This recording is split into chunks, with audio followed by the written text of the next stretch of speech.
Seja egoísta, descrençante. Como assim, Camila? Já se sentiu um egoísta porque aprendeu no passado, pelo social ou dentro de casa, que ser egoísta é errado? O meu pedido para você nesse vídeo é: seja egoísta, e você vai entender por quê. Vamos entender primeiro o que é essa palavra egoísta, descrençante? Ego. Ego me individualiza de um todo. Então, eu aprendi que eu me chamo Camila, que eu tenho a característica XYZ, que é mais bonito fazer isso e é feio fazer aquilo. Eu tenho uma habilidade por treino de me comunicar, de dar aulas, de fazer atendimento. Então, por repetições, eu vou criando como se fosse uma roupa. O nosso ego é uma roupa que encobre, que não deixa uma pessoa nu, né? O corpo é o núcleo. Quando eu coloco uma roupa, isso é o ego. Além de me individualizar, eu vou interpretando o mundo a partir de tudo que eu vi, experienciei. Eu vou me individualizando, eu vou me separando de outras pessoas, eu vou me diferenciando de outras pessoas. E diferenciar não tem a ver com ser melhor ou ser pior. É uma individualização, é uma personagem. Então, a roupa é o ego, o corpo é o núcleo. O que é esse núcleo? É a sua essência, a sua centelha divina, a sua perfeição, o divino que habita em você, em mim, e que faz parte de um todo conectado. Quando eu coloco essa roupa, ego, eu me separo do outro para experienciar, e já vou te contar uma experiência, e por isso esse vídeo, e por isso o meu pedido para você: seja egoísta. Então, quando a gente, principalmente quando pequeno, a gente aprende que ser egoísta é errado, que ser egoísta é feio. Uma pessoa egoísta, ela só olha para o próprio umbigo. Já ouviu isso? Uma pessoa que só quer saber das coisas para ela ou para ele. É uma coisa, eu quero só tratar dos meus próprios interesses, não me interessa o seu. A gente começa a aprender que ser egoísta é algo ruim, é algo errado. Escreve aqui embaixo para mim nos comentários o que é ser egoísta para você até esse momento do vídeo. E eu espero de todo coração que até o final desse vídeo você comece a dar um novo significado para ser egoísta. Então, vou te contar a minha experiência. Dias atrás eu encontrei uma pessoa, eu estava num estabelecimento, e um senhor se aproximou, não entrou no estabelecimento, mas me mirou, olhou para mim, me mirou, existe isso? Mirou em mim, me olhou e me chamou. E quando eu me aproximei desse senhor, que estava com uma mochila nas costas, estava cabisbaixo, quase não dava para ouvir o que ele falava, ele pediu comida. Onde eu estava, tinha comida. E aí eu pedi para que ele entrasse no estabelecimento. E ele falou: não, eu sou morador de rua. E eu falei: então entre aqui para você escolher, né? O meu movimento era, antes de conversar com ele, era: não importa o que você está fazendo hoje, você pode entrar em qualquer estabelecimento e escolher o que você quer comer. Muito bem, naquele momento que ele estava escolhendo, eu fui conversando com ele, senti muito forte no meu coração que aquela cabeça baixa dizia muito mais do que a gente podia imaginar, né? E sim, aquele homem começou a falar mesmo de cabeça baixa. Eu perguntei para ele onde é que ele ficava, ele apontou para a rua, apontou para uma praça que ele morava. Eu disse se ele era morador daqui mesmo, né, ou se ele era de outra cidade, e aí ele me disse que era de uma cidade onde a minha mãe nasceu, que é Paraibuna, interior de São Paulo. Eu moro também no interior de São Paulo, e ele me disse que era de Paraibuna. Eu falei: ah, muito bem. O que você fazia em Paraibuna? Eu precisava me conectar, porque meu coração me pedia isso. Eu precisava me conectar com aquele senhor. E ele disse: eu era pastor. E ele abriu a mochila, tirou a Bíblia, tirou uma carteirinha, um documento. E eu falei: e por que é que o senhor não está mais em Paraibuna? E por que é que o senhor não é mais pastor? Ele falou assim: eu cometi um pecado. Eu cometi algo muito ruim. Ele foi falando de coisa ruim que ele tinha feito, que aquilo era um grande peso para ele, era nítido, tanto que o olhar dele era muito para baixo, ele não olhava, ele não queria entrar no estabelecimento. E ele disse que cometeu o adultério. E naquela hora, ai, que beleza, meu celular tocou e eu esqueci de desligar. Ai, Camila, voltemos ao vídeo. Muito bem. E aí, naquela hora, com aquele senhor que foi conversando comigo, que foi falando comigo, eu pedi para que ele erguesse a cabeça e olhasse para mim. E era muito nítido, porque ele dizia que ele tinha tentado já não existir mais, tentado o suicídio, que ele tinha colocado muito gelo nas partes íntimas, ele fazia o movimento de mostrar para mim, e era claro, era nítido o tamanho da culpa daquele pastor, daquele ser humano, daquele homem, daquelas características todas. Ele aprendeu, assim como os 8 bilhões de seres humanos que já aprenderam ou estão aprendendo, que o que é feio é pecado muitas vezes e que aquilo pode te levar para o inferno.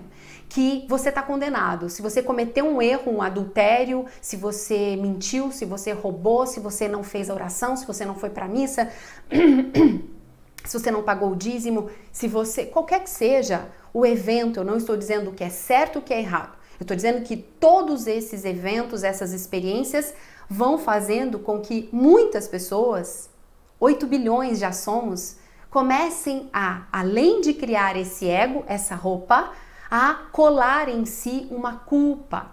Só que não é uma culpa que faz esse ser humano, em especial esse senhor, né, continuar a vida. Vai de cabeça baixa, tenta acabar com a própria vida, sai de uma cidade, para de exercer uma função, um cargo, um propósito para morar na rua, tamanha culpa. E tudo isso vai criando a nossa casca, a nossa roupa. Vai encobrindo essa centelha, vai encobrindo essa fonte que está em nós, esse núcleo perfeito que não nos julga, não nos condena. O ego, sim. Ego igual a mente, igual às crenças, aquilo que a gente vai aprendendo. De novo, eu não estou dizendo que é certo roubar, matar, mentir, usurpar, trair, não é isso. Eu estou dizendo que uma experiência para muitas pessoas faz com que essa pessoa se sinta culpada para uma vida inteira. Faz ela andar de cabeça baixa e não se sentir merecedora, porque culpa é dívida. Por isso, muitas vezes, as pessoas criam cada vez mais dívida, porque ela não está olhando, porque essa culpa está fazendo com que ela se sinta cada vez pior, cada vez mais em dívida com o passado. Não deixando esse senhor ou outras pessoas se abrir para o mundo, entrar em estabelecimentos, erguer a cabeça, né? Acabar com o prazer. Prazer, para muitas religiões, é pecado, é errado. Mas por que é que eu sinto? Comece a se fazer perguntas. Por exemplo, o que é que eu estou sentindo agora a partir desse rompimento com a minha profissão? O que é que eu estou sentindo agora a partir desse movimento em direção de uma outra mulher, de um outro homem? O que é que eu estou sentindo nesse momento assistindo, escutando esse vídeo? Perguntas para que você entre em contato cada vez mais com esse núcleo, com esta essência. E aquele senhor, e por isso esse vídeo, aquele senhor, à medida que ele foi falando, à medida que ele foi me mostrando a carteirinha, à medida que ele foi abrindo aquele peito, à medida que ele foi ficando mais ereto, olhando para dentro, olhando para cima, entrando no estabelecimento, contando para mim e eu podendo fazer perguntas para ele.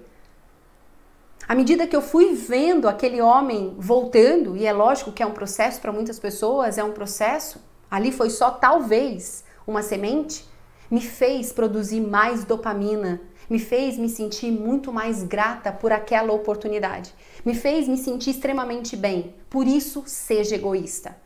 Quanto mais bem você faz ao outro, melhor você se sente. Então começa a interpretar aquilo que muitas vezes você já foi julgado, julgada como egoísta e se sentiu mal. Comece a observar isso como algo que você pode reverter, pode transmutar, pode fazendo bem, se sentir bem, produzindo a dopamina, a ocitocina, um amor, o relacionamento, a empatia, a troca. Não necessariamente você precisa encontrar pessoas desconhecidas na rua com uma história como essa, mas você pode fazer o bem lavando uma louça, dando os seus ouvidos, o seu tempo e energia, como eu chamo de TED, tempo, energia e dinheiro. Dinheiro se você pode nesse momento, mas o seu tempo, de bom grado, a sua energia, levando alguém para passear, dando essa atenção, o seu ouvido, dizendo para essa pessoa que ela pode, por exemplo, diante da culpa, que é igual dívida, ajudar pessoas, porque esta dívida, essa culpa,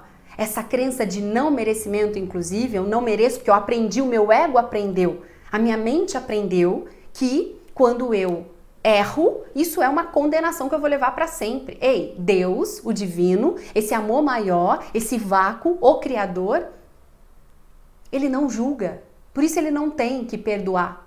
O que a gente precisa fazer é se perceber o tempo inteiro, se autorresponsabilizar e modificar, inclusive diante de um adultério. Eu posso olhar para isso e, escolhendo não fazer mais parte do problema, fazendo parte da solução, então me liberar dessa culpa que para muitas pessoas está sendo arrastada durante anos, décadas. E vou dizer uma coisa para você, descrençante. Normalmente essa pessoa que se sente muito culpada é a primeira a apontar para fora, porque é uma lei, existe diversas leis. Já mapeei mais de 20 leis. Uma delas é a lei da correspondência, assim como em cima e embaixo, assim como dentro e fora. Quando eu sinto muita culpa, eu tô o tempo inteiro julgando e culpando o outro. Então, quer começar a mexer nesse ego de forma positiva? Além de se perguntar, além de se perceber, ajude o outro para que essa culpa seja transmutada em sensação de bem, porque eu faço bem ao outro e me sinto bem. Por isso, seja egoísta. Ajude o outro. Substitua essa culpa através desse movimento de contribuição. E nessa lei, essa lei da correspondência, por exemplo, de 21, uma delas. Assim, quando você começa a se dissociar dessa culpa ajudando o outro, você começa a olhar para a vida não mais como uma condenação, mas como uma oportunidade de fazer diferente. Faça o bem, seja assim egoísta, porque nesse Senhor que mais me ajudou do que eu a Ele, com toda certeza, a crença inconsciente mais enraizada era a condenação, sou condenado, não mereço ser feliz. Não mereço mais viver, não posso mais, não mereço mais exercer como pastor, ajudando pessoas. Tenho que fazer parte do problema e não da solução. A culpa é a crença mais enraizada. Então, de novo, comece a olhar ao seu redor. Comece a ajudar mais pessoas para transmutar essa culpa através do servir. Escreve aqui embaixo para mim, descrençante. Já se sentiu culpado? Como é que você se sentiu? Já foi chamado de egoísta? Como é que você se sente? Vamos substituir essa interpretação de egoísmo, ego, por um positivo, ou seja, o meu ego, essa minha roupa, me separa de um todo, esse é um nível X, para que eu possa experienciar. E, por exemplo, na experiência, entre aspas, errada, eu gosto de chamar de gafe, eu me autorresponsabilizo, tomo consciência, faço perguntas, entro em contato com essa dor, sim, e ajudando o outro por isso, seja egoísta, eu sou a primeira pessoa a me sentir bem. E de tabela, eu faço o outro se sentir bem também. Escreve aqui pra mim o que é que você vai fazer a partir de hoje, sendo egoísta. Um beijo e bora evoluir!